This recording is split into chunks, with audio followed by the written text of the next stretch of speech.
Hello students, स्वागत है आपका हमारे चैनल पर फिर से। तो आज इस वीडियो में हम नया चैप्टर स्टार्ट करने जा रहे हैं। स्टेट्स ऑफ मैटर मैंने करा दिया इससे पहले, और ये है नेक्स्ट चैप्टर हमारा थर्मोडायनेमिक्स। ठीक है, तो इस वीडियो में मैं बताऊंगा सबसे पहले आपको थर्मोडायनेमिक्स के बेसिक्स के बारे में।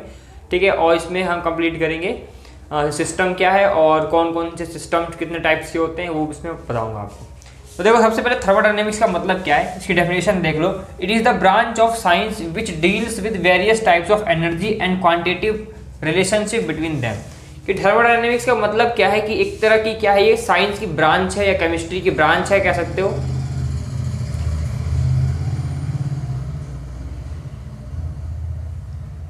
जिसमें आपको पढ़ना पड़ता है, जिसमें आपको ये बताता है कि वेरियस टाइप्स ऑफ एनर्जीज के बारे में। कई कई टाइप्स की एनर्जीज होती हैं और उनके बीच में क्या क्या रिलेशनशिप होता है, एनर्जी कैसे काम करती है, कैसे उसका एक्सचेंज होता है, कैसे क्या होता है, वो सारा कुछ आपको इसमें पढ़ने में पता चलेगा।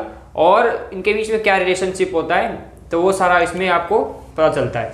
तो ठीक है, ये हमें थर्मोडायनेमिक्स बताता है। तो थर्मोडायनेमिक्स को जल्दी से स्टार्ट करके बता देता हूँ मैं। थर्मोडायनेमिक्स बेसिकली थर्मोडायनेमिक्स इसमें हम क्या पढ़ते हैं, टोटल टाइप्स ऑफ एनर्जीज के बारे में। और एनर्जी कहाँ पर है, एनर्जी कहाँ कहाँ पर है, हमारे चारों तरफ है, या कह सकते हो हमारे पूरी यूनिवर्स जो है वो एक टाइप ऑफ एनर्जी ही है। सभी चीज जो भी कुछ मूव कर रहा है वो क्या है, एनर्जी होती है तभी मूव कर रहा है। ठीक है, तो यूनिवर्स भी हमारा क्या है, मूव कर रहा है, वो एक गति से मूव कर रहा है, इसलिए हम उसको भी एक तरह का हम एनर्जी मानते हैं। तो हम सबसे पहला जो सबसे बड़ा जो है सोर्स वो क्या है, यूनिवर्स है, हमारा यूनिवर्स। अब यूनिवर्स किस किस चीज से मिलकर बना होता है, यूनिवर्स मिलकर बना हुआ है आपका सिस्टम प्लस में सराउंडिंग, सिस्टम एंड सराउंडिंग। अब ये सिस्टम और सराउंडिंग क्या है, देखो जो सिस्टम और सराउंडिंग इसका मतलब क्या है। तो देखो, सिस्टम वो होता है जिसपे हम वर्क करते हैं। मतलब मान के चलो, मैं इस मार्कर को लेके चल रहा हूँ, मैं इस मार्कर पे वर्क कर रहा हूँ, मैं इस मार्कर की स्टडी कर रहा हूँ। तो ये जो मार्कर है ये मेरा क्या है, ये मेरा होगा सिस्टम। और इसके चारों तरफ जो कुछ भी होगा, चारों तरफ इस मार्कर के चारों तरफ इसको छोड़ करके वो क्या होगा, सराउंडिंग होगा। ओके, तो अगर मैं बात करूँ, इस बोर्ड की बात करूँ, मैं इस बोर्ड पे वर्क कर रहा हूँ, इस बोर्ड के बारे में इसके बारे में स्टडी कर रहा हूँ, तो यह मेरा सिस्टम हो गया। और ये जो इस बोर्ड को छोड़ करके जो कुछ भी है यहाँ पर पूरा ब्रह्मांड, इसको छोड़ करके वो सारा क्या होगा, आपका सराउंडिंग होगा। ठीक है, तो समझिए सिस्टम क्या है। अगर आप किसी छोटे से मॉलिक्यूल्स की भी स्टडी कर रहे हो तो वो आपका सिस्टम हो गया। और उसको छोड़ करके जो कुछ भी आपके चारों तरफ है वो सारा क्या होगा, इसको छोड़ करके जो कुछ भी चारों तरफ है वो क्या है, आपका सराउंडिंग है। ठीक है, तो ये आपका सिस्टम एंड सराउंडिंग इसका मतलब है। ठीक है, तो ध्यान रखना चीज को। तो सिस्टम के बारे में हम पढ़ेंगे। तो सिस्टम तीन टाइप्स के हैं। कौन कौन से सिस्टम जो आपके तीन टाइप्स के हैं वो है आपके, एक है आपका ओपन सिस्टम, ठीक है, ओपन सिस्टम। एक है आपका क्लोज सिस्टम, और एक है आपका आइसोलेटेड सिस्टम। अब एक एक करके इनको देखते हैं। देखो, ओपन सिस्टम क्या है, ओपन सिस्टम का मतलब क्या होता है, it is the system which can exchange, जो क्या कर सकता है, एक्सचेंज कर सकता हो क्या क्या, मैटर एंड एनर्जी, मैटर और एनर्जी दोनों को जो क्या करे, एक्सचेंज करे, matter and energy both with its surrounding, अपनी सराउंडिंग के साथ। जैसे अभी मैं समझाता हूं, अभी एग्जांपल देकर के। सराउंडिंग मतलब कि आपने मान के चलो एक वेसल लिया हुआ है, एक वेसल है, ठीक है, और उस वेसल में आप क्या कर रहे हो, हीट कर रहे हो उसको। ठीक है, उसमें पानी है, हीट कर रहे हो, तो जो भाप होगी वो क्या होगी, उड़ करके कहाँ पे जाएगी, सराउंडिंग में चली जाएगी, एटमॉस्फेयर में चली जाएगी। ठीक है, आप क्या कर रहे हो, यहाँ पर हीट कर रहे हो। तो स्टूडेंट्स, आप इसको हीट कर रहे हो, आप इसकी स्टडी कर रहे हो, तो मतलब कि ये आपका क्या हो गया, सिस्टम हो गया। ठीक है, लेकिन इस वेसल के बाहर जो कुछ भी है वो क्या है, सराउंडिंग है। ठीक है, तो आप यहाँ वाटर हीट कर रहे हो, तो ये जो वाटर हीट करने से क्या होगा, वेपर्स जो निकलेंगे वो सराउंडिंग में चले जाएंगे, एटमॉस्फेयर में चले जाएंगे। तो एटमॉस्फेयर में जाने के बाद हम इसको क्या बोल रहे हैं कि यहाँ पर क्या हो गया, यहाँ पर हीट का भी एक्सचेंज हो रहा है और मैटर का भी एक्सचेंज हो रहा है। क्योंकि देखो हीट भी यहाँ पर ऊपर जा रही है धीरे धीरे, है ना, हीट भी जा रही है ऊपर, क्योंकि गर्म करोगे तो जो जो वेपर्स होंगे वो हीट के फॉर्म में निकलेंगे, और जो वेपर्स निकलेंगे वो क्या है, एक तरह का मैटर है। मैटर क्या हो सकते हैं, मैटर क्या क्या होते हैं, सॉलिड होते हैं और लिक्विड होते हैं, गैस होते हैं। तो जो वेपर होगा वो गैस के फॉर्म में निकलेगा, है ना। तो जो इसमें मैटर का भी एक्सचेंज हो रहा है और एनर्जी का भी एक्सचेंज हो रहा है यहाँ पर।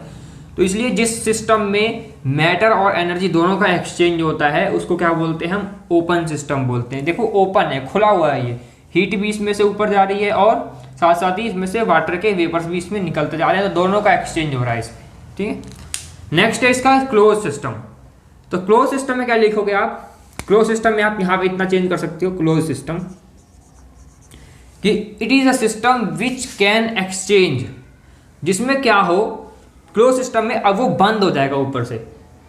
अब यहाँ से क्या होगा, ये कंटेनर है, मान के चलो वेसल जो भी है, इसको बंद कर दो आप ऊपर से, तो यहाँ पर क्या होगा, मैटर अब जो भी होगा, मैटर का एक्सचेंज अब नहीं होगा। तो which can exchange only energy, only energy, only energy with its surrounding, with its surrounding, मतलब कि ओनली एनर्जी का एक्सचेंज होगा। कैसे होगा, देखो अब मैंने हीट किया इसको, तो आप स्टील का कोई भी, हमने कोई भी ले रखा है या कोई भी आप कांच का भी ले सकते हो, इसको आप हीट कर रहे हो। हीट करने के बाद आप इसको देखोगे थोड़ा थोड़ा कि इसके बाहर भी जो हीट होगी वो भी निकलने लगेगी। थोड़ी देर के बाद देखोगे तो ये क्या होगा, गर्म हो जाएगा, जो थोड़ा बाहर का जो होगा इसका जो एरिया वो गर्म हो जाएगा। क्यों, क्योंकि बाहर क्या हो रही है, इस वेसल से बाहर भी हीट ट्रांसफर हो रही है अगर आपने इसको बंद कर दिया है तो, समझे। लेकिन जो वाटर के जो वेपर्स हैं अब वो इसी के अंदर ही रहेंगे वापस ही, ठीक है स्टूडेंट्स। इसमें क्या है, मैटर का एक्सचेंज नहीं हो रहा है, इसमें सिर्फ हीट का एक्सचेंज हो रहा है। अगर हीट बाहर निकल रही है, ठीक है, तो इसका मतलब क्या बोलोगे आप, एक्सोथर्मिक, एक्सोथर्मिक रिएक्शन हो रही है। और हीट अगर ये एब्जॉर्व कर रहा है बाहर से, अगर आप ऐसे रखा हुआ है ये और धूप लग रही है इसमें, तो ये क्या करेगा, पानी क्या करेगा, हीट को एब्जॉर्व करेगा, तो अंदर क्या हो जाएगा, पानी गर्म हो जाएगा। अगर आप धूप में रख देते हो, मान के चलो किसी भी ऐसे क्लोज कंटेनर का, उसमें पानी भर दिया आपने, ठीक है, धूप में रख दो जाकर के, तो क्या होगा, पानी गर्म हो जाएगा। कैसे, वो बाहर से हीट को एब्जॉर्व कर लेगा, है ना। या तो हीट एब्जॉर्व कर रहा है, हीट एक्सचेंज का मतलब क्या, या तो हीट बाहर जाए या हीट अंदर आए। तो यहाँ पर हीट का एक्सचेंज हो रहा है, तो यहाँ पर मैटर का एक्सचेंज नहीं हो रहा, मैटर इसी के अंदर ही है, ठीक है। तो क्या लिखोगे आप क्लोज सिस्टम में, जिसमें हीट का एक्सचेंज हो, या तो हीट अंदर आए तो एंडोथर्मिक हो जाएगा, है ना। हीट अगर बाहर जा रही है तो क्या बोलोगे उसको, एक्सोथर्मिक, एक्सोथर्मिक और एंडोथर्मिक। ओके, अब बात आती है किसी आइसोलेटेड सिस्टम की। It is a system which can neither exchange, जो ना तो कैन एक्सचेंज करे, या ना तो मैटर को एक्सचेंज करे और ना ही एनर्जी, ठीक है, ना तो वो neither exchange matter nor energy लिखो, ठीक है, नॉर एनर्जी विद किससे, विद इट्स सराउंडिंग, अपने सराउंडिंग से, सराउंडिंग्स। एग्जाम्पल देखो इसका क्या है, अगर आपने, सबसे बेस्ट एग्जाम्पल क्या है इसका, थर्मस फ्लास्क, थर्मस फ्लास्क। आपने देखा होगा जो थर्मस फ्लास्क होता है जिसमें चाय गर्म करके रखते हैं, उसमें क्या होता है कि जो उसका जो बाहरी जो लेयर होता है उसको इंसुलेटेड कर दिया जाता है, जिससे क्या होता है कि उसमें से बंद कर दोगे तो मैटर तो बाहर जाएगा नहीं, कि जो चाय है उसके अंदर, तो चाय तो बाहर निकलेगी नहीं, तो वहाँ पर मैटर का तो एक्सचेंज नहीं हो रहा। लेकिन उसमें हीट का भी एक्सचेंज नहीं होता, वो गर्म की गर्म रहती है चाय, है ना, तो वहाँ पर हीट भी बाहर नहीं जाती। तो आप अगर थर्मस फ्लास्क ले रखा है आपने अगर, ठीक है, थर्मस फ्लास्क के अगर मान के चलो, तो आपने थर्मस फ्लास्क क्या होता है, मान के चलो आपने बंद कर दिया उस थर्मस फ्लास्क को, तो थर्मस फ्लास्क को अगर बंद कर दिया तो उसकी जो बाहर की जो लेयर होती है ना थर्मस फ्लास्क की, वो क्या होती है, इंसुलेटेड होती है। उस इंसुलेटेड लेयर के कारण क्या होता है, जो हीट होती है वो ना तो बाहर से अंदर आ पाती है, ना अंदर से बाहर जा पाती है जल्दी से, ठीक है। तो इसमें जो कुछ भी रहेगा ना वो क्या होगा, अगर गर्म है तो वो गर्म ही रहेगा और ठंडा है तो ठंडा ही रहेगा। तो इसलिए जो चाय होती है उसको क्या इसमें रखा जाता है थर्मस फ्लास्क के अंदर, ताकि इसमें से हीट का कोई भी एक्सचेंज ना हो, ना हीट बाहर जाए, ना कहीं से बाहर से ठंडक अंदर आए कोई सी, ठीक है। तो ना हीट का एक्सचेंज नहीं होता इसमें। तो ना ही हीट का, और इसमें बंद है तो इसमें जो कुछ भी होगा मैटर वो इसी के अंदर ही रहेगा, समझे।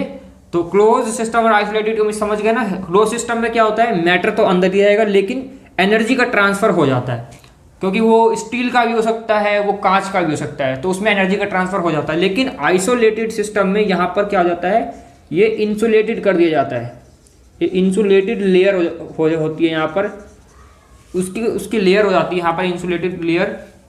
उस कारण से क्या यहाँ पर ना तो हीट का एक्सचेंज हो पाता है ना ही मैटर का एक्सचेंज हो पाता है, दोनों लिखा हुआ मैंने, ना एनर्जी का और ना ही मैटर का।